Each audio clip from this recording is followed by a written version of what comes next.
যাত্রীদের যে হয়রানি হলো সেই জন্য বাংলাদেশের রেলের পক্ষ থেকে আমি এই সাংবাদিক ভাইদের মাধ্যমে আমি সকল যাত্রীর প্রতি ক্ষমা চেয়ে নিচ্ছি এবং তাদের প্রতি দুঃখ প্রকাশ করছি। এই ঈদের আগে তাদের এই মানে হঠাৎ করে একটা কষ্ট দেওয়ার জন্যে বা পাওয়ার জন্যে এটা আমরা দিতে চাইনি, কিন্তু অ্যাক্সিডেন্ট হয়ে গেছে সেজন্য আমরা দুঃখিত প্রথম কথা। এবং গতকাল অ্যাক্সিডেন্ট হওয়ার পর থেকে আমাদের ঊর্ধ্বতন কর্তৃপক্ষের নির্দেশে, আমাদের মন্ত্রণালয়ের নির্দেশে আমাদের পশ্চিমাঞ্চলের সর্বোচ্চ পর্যায়ের কর্মকর্তারা আমরা এখানে উপস্থিত হয়েছি, হয়ে এই স্যালভেজ ওয়ার্কে সক্রিয় অংশগ্রহণ করেছে এবং আল্লাহর রহমতে আমরা এই 10টা 25-এ রেল লাইন ফিট দিতে পেরেছি সাময়িকভাবে বলতেছি এই কারণে। এখন ফুল স্পিডে ট্রেন চলবে না, ট্রেন আসবে, ট্রেন থামবে এবং স্লো স্পিডে পার হবে এবং গ্রাজুয়ালি রেল লাইনটা ইমপ্রুভ করা হবে।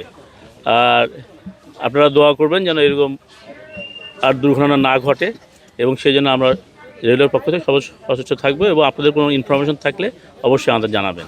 ট্রায়াল ট্রেন না, এটা প্যাসেঞ্জার ট্রেনই যাবে, আমরা লাইন সেভাবে ফিট দিছি। প্রথম ট্রেনটা যাবে হচ্ছে ডাউন সীমান্ত, যেটা অনেকক্ষণ ধরে আক্কেলপুরে ওয়েট করছে, সেটা পার হয়ে সান্থার যাবে। সহসাই ট্রেনটা আসবে। আমাদের রিলিফ ট্রেনগুলো এখন ব্লক স্টেশন ক্লিয়ার করলেই ওই ট্রেনটা আক্কেলপুর থেকে সান্থারের দিকে চলে আসবে। আসলে শিডিউল বিপর্যয় স্বাভাবিকভাবে হবে। শিডিউল বিপর্যয় ঈদের আগের 1-2 দিন আমাদের কিছু প্যাসেঞ্জার আসার জন্য বেশিরভাগ ক্ষেত্রেই হয়ে থাকে, তাই আমরা এবার আশা করছিলাম হবে না। তো যদিও এই অ্যাক্সিডেন্ট প্লাস হচ্ছে প্যাসেঞ্জারের ব্যাপক হ্রাস, সব মিলে শিডিউল বিপর্যয় তো হয়েছেই এবং সেটা সব ট্রেনই এই উত্তরবঙ্গের যে ট্রেনগুলো, উত্তরবঙ্গের হচ্ছে পঞ্চগড় এবং চিলাটির যে ট্রেনগুলো মিটার গেজ ছাড়া এই ট্রেনগুলো বিপর্যয়ের সম্মুখীন পড়েছে।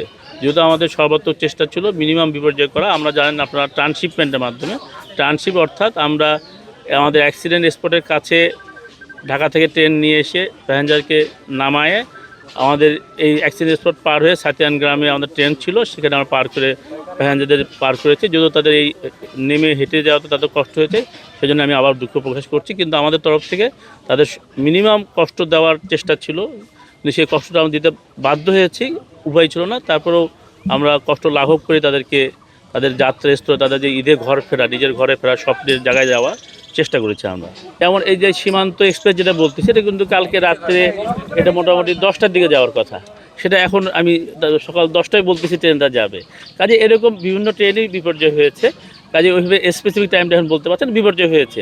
আমি সীমান্তের উদাহরণটাই দিলাম আপনাকে। তদন্ত টিম আমরা কাজ শুরু করেছি। তদন্ত টিমে আমি একজন সদস্য এবং আমাদের 2 পর্যায়ে তদন্ত টিম হয়েছে। ডিভিশনাল পর্যায়ে, অর্থাৎ আপনারা ডিভিশনাল পর্যায়ে তদন্ত কমিটি, যেটা আমাদের ডিভিশন পাকশি থেকে হয়েছে, আর আমাদের সর্বোচ্চ পর্যায়ে আমাদের রেল ভবনের তদন্ত টিম হচ্ছে। সেক্ষেত্রে হেড অফ দ্য ডিপার্টমেন্ট যারা আমরা আছি, তারা তদন্ত টিমে কাজ শুরু করেছে। আমরা হয়তো সমস্যা